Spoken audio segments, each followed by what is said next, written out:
Last but not the least, we have the Crayola Glow in the Dark Poster B Green Alien. At dahil Poster B ang pangalan to, dapat may Poster A, no? Siguro hindi na naman nila nirelease sa atin. In any case, check natin kung anong mga items ang included sa toy na to at box. Bilang panghuli sa line na to, maganda ba ang mga items mo? Glow in the dark din yung stickers niya, no? Nakalagay dun sa harapan ng box. So, open na natin siya. Lagay natin lahat. Siyempre, una natin checkin ang stickers yan. Ang gaganda ng mga stickers talaga dito sa line na to. Panalong panalo. Uy, dito may mga didikit ka na mag-glow in the dark, no? So, bahala na kayo kung paano yung didikit yan. Ang dami stickers.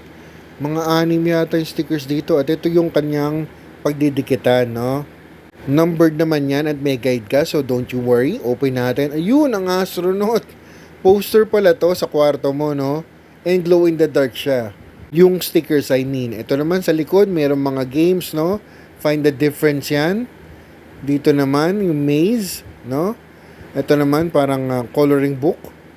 May tic-tac-toe din, nakita ko, at maze. Ito naman ang ating Crayola. Simple lang natin, ayoko magdikit ng stickers. Pero para sa mga sticker lovers yan, para sa inyo talaga to. Siguradong mag-i-enjoy ka doon sa mga stickers at sa poster pa. At glow in the dark to.